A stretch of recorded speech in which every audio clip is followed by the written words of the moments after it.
untuk pengambilan keputusan, pengendalian diri, belum lagi untuk berpikir rasional dan mengambil suatu keputusan yang ini benar atau tidak gitu. Jadi boleh dikatakan on off benar tidaknya itu masih dipengaruhi oleh banyak hal karena dia akan menjadi bagus jika sudah usianya dewasa pada usia 22 tahun biasanya ya kan. Nah, hal inilah yang menyebabkan seorang remaja seperti adik kita Loli ini pada saat kejadian waktu itu ya kan bagaimana impulsifnya, emosionalnya atau histerisnya dia merespon sesuatu. Nah, ini yang pada akhirnya cenderung yang kita bisa lihat ya kan. Nah, belum lagi bisa apa dipengaruhi oleh faktor bagaimana pola asuh di dalam rumah itu sendiri ya. Kita ketahui bahwa Ananda ini kan pernah bersiteru ya dengan mamanya sehingga ini pun juga menjadikan Ananda tersebut kita yang bisa kita lihat tadi histeris dan menyalahkan ibundanya malah dan hal-hal yang lain termasuk juga kita tahu beberapa waktu ini mungkin teman-teman media juga tahu Ananda kan sudah terpisah sama mamanya sehingga pengaruh sosial maupun tekanan dari pertemanannya, persaudaraannya atau tekanan dari mohon maaf ya head speech ataupun netizen-netizen yang maha dahsyat ini ya mempengaruhi adik kita ini juga ya kan. Nah, belum lagi secara emosional, secara psikologi sosialnya adik kita ini juga kan pengalaman hidupnya masih minim ya, sehingga belum tahu bagaimana lesson learn yang dihadapinya jika ada masalah ini, masalah itu seperti apa. Dan yang paling utama adalah bisa jadi Ananda ini sangat ketakutan dengan apa yang akan terjadi.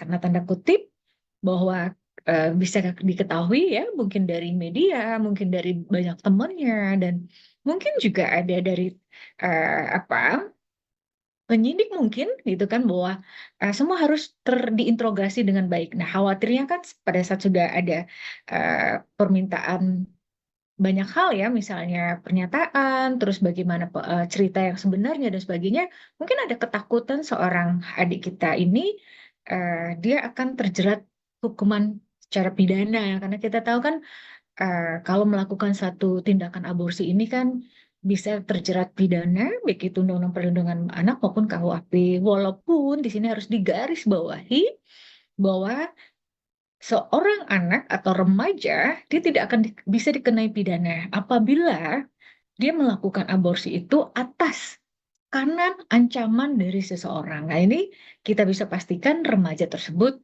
tidak akan bisa terjerat, baik itu Undang-Undang Perlindungan Anak maupun KUHP maupun Undang-Undang Kesehatan lainnya. Nah, seperti itu. Sehingga kita ketahui kondisi Ananda ini betul-betul emosi yang tidak stabil, apalagi kita ketahui mungkin saja Ananda juga masih menggunakan media ya, sehingga dia juga bisa terpengaruh oleh banyak apa tanggapan-tanggapan media yang seperti itu.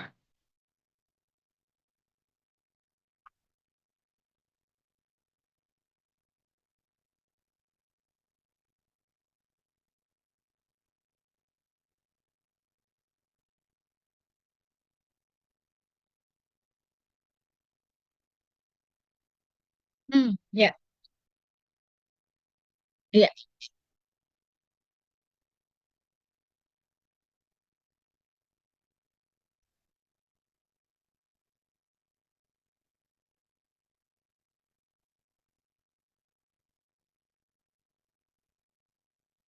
iya, betul. Tadi yang sudah saya sampaikan bahwa adik kita ini berpotensi bisa terdoktrin, bisa terbrainwash, apapun bahasanya ya, bahwa dia bisa jadi uh, apa pola pikirnya atau mengambil ke suatu keputusan, apalagi juga bagaimana secara psikologinya dia menghadapi sesuatu dengan sikapnya dengan apa, salah satu yang kita bisa lihat histeris dan sebagainya, atau mungkin tiba-tiba dia hanya percaya dengan seseorang X saja tanpa mengindahkan ini ada orang tua kandungnya loh ya kan, ini ada teman-teman dekatnya yang sangat baik, tapi lagi-lagi tadi yang sudah saya sampaikan di depan bahwa dalam di dalam berbagai organ otak apalagi remaja yang tadi prefrontal cortex itu dia belum sempurna, sementara fungsinya itu adalah untuk mengambil satu keputusan, untuk membuat satu pola pikir,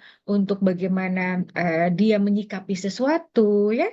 Apabila terjadi A, B, C, D, bagaimana dia mempengaruhi sikapnya. Nah, ini bisa jadi adik kita ini memang karena kebetulan kan sudah beberapa waktu atau hampir mungkin 1-2 tahun ini kan sangat dekat ya sama kekasihnya, sehingga dia lebih percaya dengan sang kekasih dibanding sahabatnya sendiri, saudaranya sendiri, ataupun yang kita ketahui ibu kandungnya sendiri. Nah, ini yang memang lagi-lagi doktrinasi ini memang sangat berpengaruh bagi seseorang. Dan tadi faktor-faktor yang sudah saya sebutkan penyebab dia pada akhirnya hanya mempercayai kepada 1 atau 2 orang saja. Dan termasuk juga dia menafikan atau dia tidak mau menerima saran masukan dari, ya mungkin bisa jadi tadi sahabatnya sendiri maupun ibu kandungnya. Dan ini yang memang harus ada seseorang, misalnya mediator kah, penjembatan kah, atau syukur-syukur ya, nanti adik kita ini bisa melihat atau sahabat kita ini, Ibu Nikita Mirzani bisa melihat hal ini bahwa saat ini dibutuhkan seorang psikolog, seorang konselor untuk bisa menjembatani komunikasi positif antara sang ibu dan anak sehingga bisa terjalin satu komunikasi positif atau bisa juga minta apa pertolongan dari teman-teman PPA di Polres ya, karena sebenarnya di Polres maupun di Polda Metro juga ada tim psikolognya juga, atau bisa juga dibantu oleh sahabat-sahabat kita yang ada di Kementerian PPA melalui UPTD ataupun melalui tim yang ada di Kementerian PPA sendiri. Banyak cara, asal tadi ya eh, konsennya, form konsennya Ananda berkenan dan ibunya juga memberikan approval, menyetujui untuk memang diberikan tadi pendampingan secara psikologis.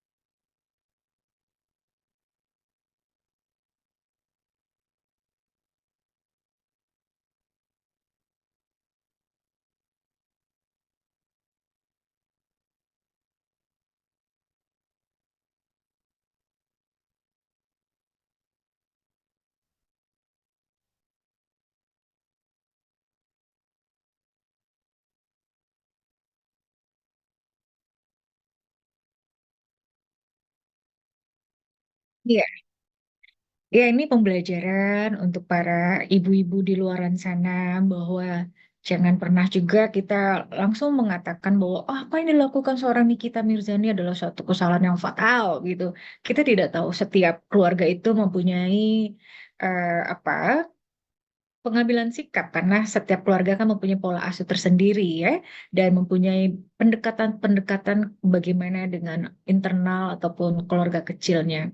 Ya memang semarah-marahnya seorang ibu, dan kita juga tadi paham bahwa sampai kita ketahui lah ya bahwa seorang Nikita Mirzani itu mencoret nama adik kita ini di kartu keluarga dan tidak lagi dianggap sebagai anak, dan kita juga mendengar di banyak media sumpah serapah seorang ibu ya, itu juga pernah terjadi banyak di teman-teman kita, baik itu masyarakat biasa maupun teman-teman kita di dunia selebriti kan kita juga pernah tahu itu.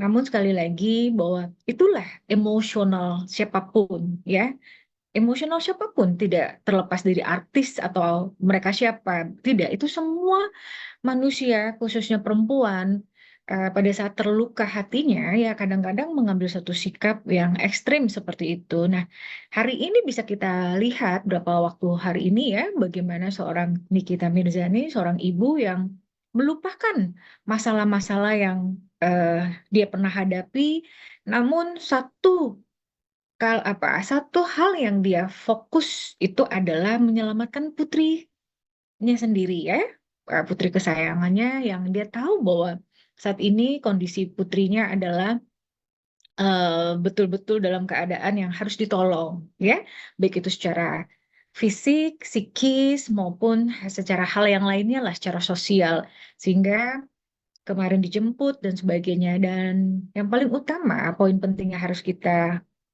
ambil pelajarannya di sini adalah bahwa apapun yang terjadi sama Ananda ini, kita yang di media khususnya itu jangan menambahkan beban lagi, apalagi misalnya memberikan eh, justifikasi ya, menjudgment atau lagi apalagi misalnya ya melakukan hal yang buruk dan menakut-nakutin tidak, tapi ayolah kita beri dukungan, dorongan yang positif. Itu semua bisa terjadi pada remaja kita dimanapun berada, ya kan. Nah, kebetulan karena ini adalah beliau public figure sehingga ini menjadi sentris untuk semuanya, ya kan. Dan apa yang dilakukan seorang ibu, seorang Nikita Mirzani, kita wajib apresiasi. Dan semoga emosi-emosi yang nanti akan terjadi akibat beberapa hal mungkin tidak sama jalan pikirnya antara mohon maaf ya, ibunya sebagai Nikita Mirzani ataupun Ananda L ini, ya kan. Misalnya seperti kemarin,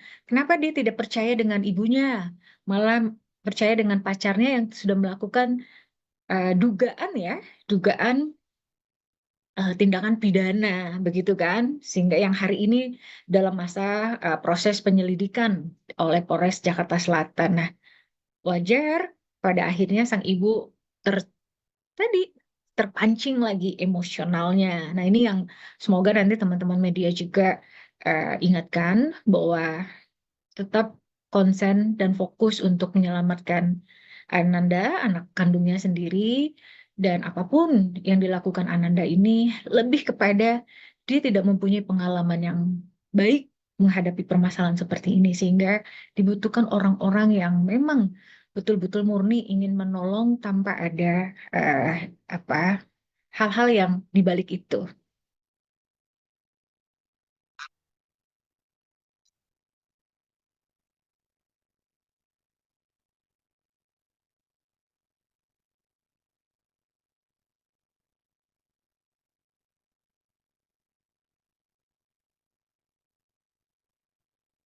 Itu hal yang sangat wajar dilontarkan oleh seorang ibu yang hatinya sedang, iya, kita paham seperti apa ya, gemuruh ya. Ada perasaan marah, ada perasaan kesal, benci, ada perasaan kamu ngerti nggak sih saya ibumu tuh sangat sayang dan peduli, tapi kamu seolah-olah tidak melihat bahwa ibumu ini apa yang ibu lakukan benar gitu ya. Your mom ini ya apa do the best itu kayak tampak tidak dilihat oleh Ananda. Nah, ini yang memunculkan potensi kemarahan oleh sang ibu sehingga sang ibu sebagai manusia biasa mengeluarkan kalimat-kalimat tadi ya. Walaupun memang kita sangat menyayangkan, memang harusnya sebaiknya lebih bijaksana apapun, karena kita ketahui seorang Nikita Mirzani ini kan public figure, jadi akan menjadi trendsetter lah seperti itu.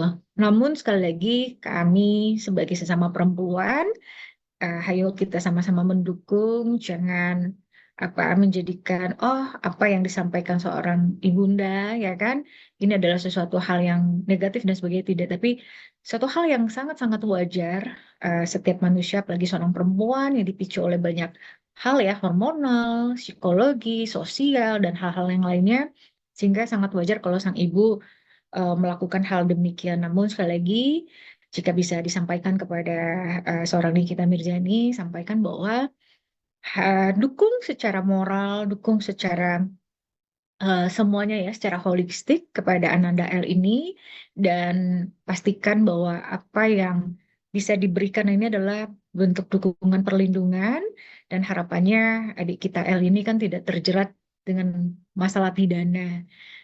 Semoga nanti teman-teman Polres bisa melihat di sini bahwa apa yang dilakukan Ananda ini murni adanya satu tekanan yang sangat luar biasa. Mungkin kalau misalnya ada bukti yang mengatakan bahwa ada ancaman dan sebagainya, ya kita berharap terbebas dari jerat pidana, ya kan?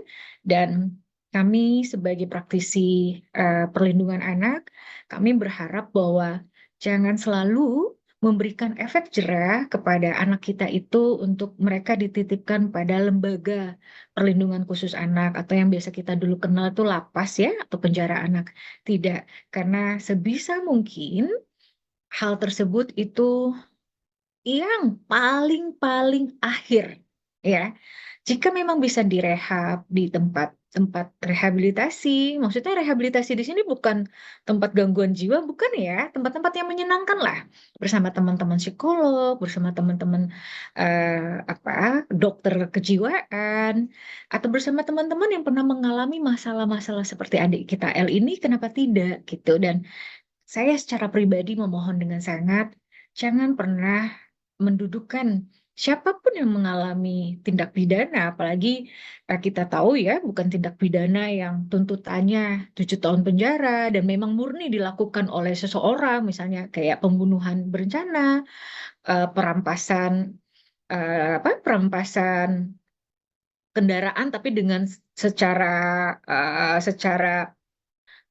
apa itu eh, dengan membunuh ya kan, paksa dan sebagainya itu jangan ya kan, itu memang pidana sekali dan itu memang harus dituntut sesuai undang-undang yang ada. Tapi kalau seperti ini lagi-lagi anak, apalagi ini perempuan ya, remaja, pasti mereka ini adalah korban dari banyak hal, korban dari lingkungan masyarakat dan sebagainya, sehingga ini adalah suatu keprihatinan yang sangat luar biasa. Dan terus terang ya Mas, bahwa ini jumlahnya sangat-sangat banyak di Indonesia ini, dan ini seperti fenomena gunung es. Apalagi kita tahu remaja-remaja kita hari ini sangat mudah, ya, sangat mudah dipengaruhi karena media sosial, karena teman-teman sahabat yang ada di media sosial, karena punten gitu, karena adanya banyak influencer baik itu dari selebgram atau selebritis dan sebagainya, sehingga gaya hidup juga seperti itu. Dan apalagi mereka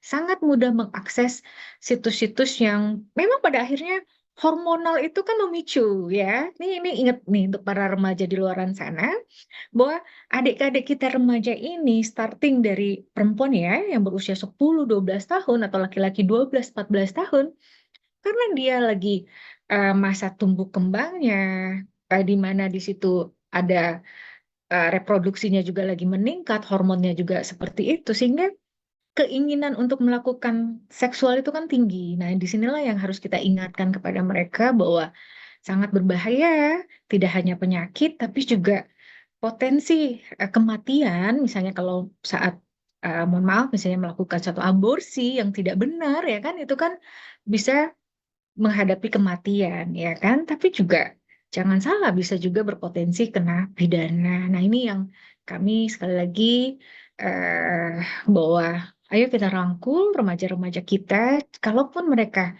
salah mengambil satu tindakan, eh, tidak serta-merta bahwa kesalahan itu total karena mereka sendiri, tapi juga ada bisa jadi dari keluarganya sendiri maupun lingkungan dan kita semua termasuk yang bersalah karena adanya mungkin satu pembiaran seperti itu.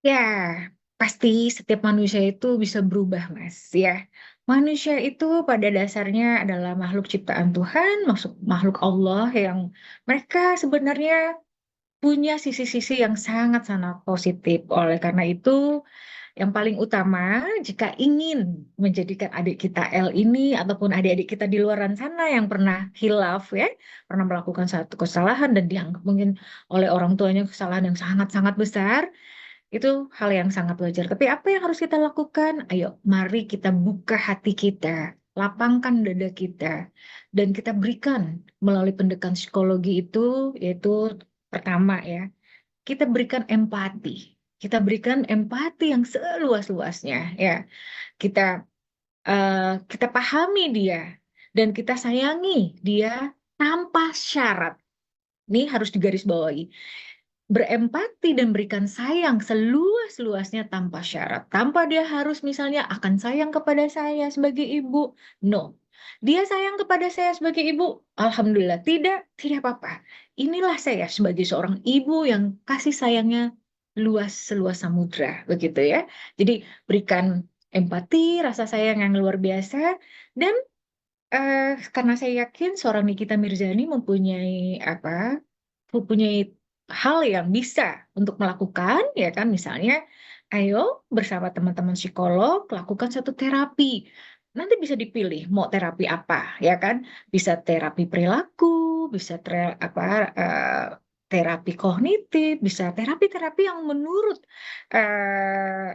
menurut ilmu psikologi itu nanti secara asesmen Ananda L ini kira-kira dibutuhkan terapi yang seperti apa, ya kan? Nah, saya minta juga kepada teman-teman di seluruh Indonesia, teman sebayanya dari ADL kita ini, ayo dong berikan dukungan moral yang positif. Jangan malah, ya itu, karena kamu tuh anak durhaka sehingga kamu terima nih. Jangan, sudahlah. Lu, apa jangan diungkit-ungkit masalah tersebut, apalagi diungkit-ungkit masalah lalunya seorang L, ya kan? Ayo, berikan dukungan, berikan penguatan secara sosial, dan nanti pada saat sudah waktunya, baru di situ kita berikan edukasi ya kepada adik L ini bahwa ini loh seorang remaja tuh seperti apa yang harus dilakukan, ada batasan-batasan seperti apa jika berteman, bersahabat, atau misalnya berpacaran. Berpacaran yang sehat tuh seperti apa sih, ya kan? Nah, terus dikit demi sedikit, ayo masukkan yang namanya tadi ya, kedekatan-kedekatan tentang pendekatan agama, norma, hal-hal yang memang berlaku ya di negara kita ini ya, bagaimana pendekatan secara moral spiritual, bagaimana karena saya ketahui bahwa Nikita Mirzani adalah Muslim ya, Islam, ayo ikut dalam koridor itu, ayo em, Tuhan tidak akan pernah meninggalkan kita, pasti Allah akan mengampuni, kita memohon ampun, ayo kita tobat ya kan, terus kita kita lupakan masa lalu, kita starting dengan hal yang positif. Kami yakin tidak hanya ADL, tapi adik-adik kita di luar sana, remaja-remaja yang di luar sana, yang mereka memang ada satu kehilafan karena sesuatu dan lain hal ya, faktor sosial, faktor-faktor internal, eksternal, mereka akan bisa kembali ke jalan yang benar. Asal tadi, dukungan-dukungan yang luar biasa dari keluarga terutama, dari sahabat, termasuk dari orang-orang yang tidak dikenal tapi memberikan empati, itu sangat-sangat mudah. Apalagi nanti setelah step by stepnya penguatan dalam pembinaan karakter ya, baik itu secara pendidikan pendidikan formal, informal, atau pendidikan melalui ibadah ya, dan hal yang lainnya, kenapa tidak termasuk sekali lagi tadi saya secara pribadi menyarankan untuk berkolaborasi ya dengan orang-orang yang memahami tentang ilmunya, psikolog, bisa dengan seorang yang mengerti tentang agama, tapi yang nyaman ya, adik kita tuh nyaman. Insya Allah itu semua bisa dilakukan. Apalagi hari ini banyak sekali teman-teman dari psikolog-psikolog yang kita ketahui ya, luar biasa, atau dari konselor-konselor, banyak sekali tempat-tempat untuk bisa melakukan suatu rehabilitasi berbasis nilai-nilai ya, moral, agama, dan sebagainya. Termasuk juga ada tempat-tempat yang konseling secara psikologis, atau termasuk juga yang bimbingan spiritualnya, atau adalah program-program pembinaan karakter, sehingga melalui cara-cara tersebut, step by step yang benar, saya yakin insya Allah pasti adik kita L bisa berubah ke arah yang lebih baik, dan yakin bahwa akan kembali rasa sayang antara anak dan ibu, ibu dan anak itu akan kembali terjalin dan harmonis kembali. Dan yang pasti cara-cara tadi harus bisa dilakukan dengan kesabaran dan butuh waktu.